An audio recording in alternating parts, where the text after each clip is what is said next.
Today we're going to apply some of these ideas we've been talking about with exponential functions to real-world situations. We're going to look at where they come up in a lot of different scenarios.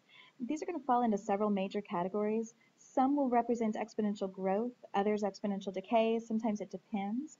But we've seen these ideas of exponential growth and decay before this year when we were talking about geometric series. And we said then it all depends on the multiplier, the r value. If r is greater than 1, then you have growth. Each value is larger than the one before it. If r is less than 1, you have decay because each value is smaller than the one before it.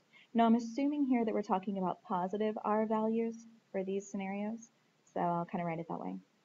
If r is negative, you get that back and forth plus minus situation. Let's look at some of the major categories that these problems will fall into. A lot of them will have to do with growth. Here's an example dealing with populations of people. This is going from about the year 1000 up to around 2000. You can see this exponential growth shape that we're used to seeing, where it rises kind of gradually and then reaches a point where it's rising very, very steeply.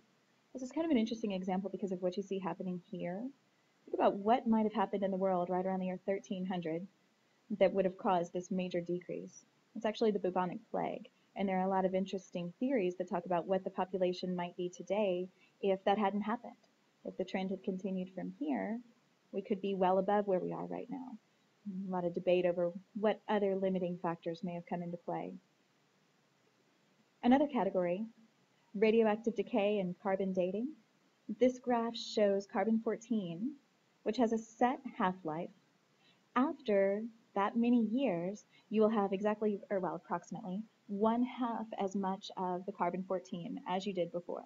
So you can see if each of these tick marks on the x-axis represents 1 half-life, which is a set number of years, then every time you pass that many years, the amount of carbon-14 has decreased by half of what it was before.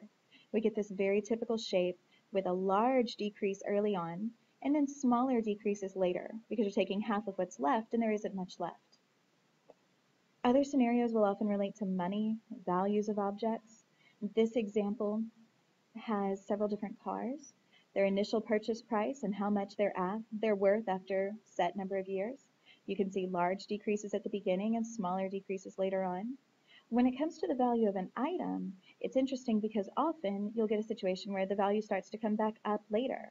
If you've got a classic car or an antique piece of furniture, it may be worth more later than it was earlier on. Another category related to money will be compound interest, and we've done a lot of work with these already this year. Remember, you've got your initial investment, you get your simple interest. This example in the caption says 5% return on the investment. So there's linear growth in the simple interest, but then compound interest is the interest gained by the interest, and that's growing exponentially. A few reminders on compound interest.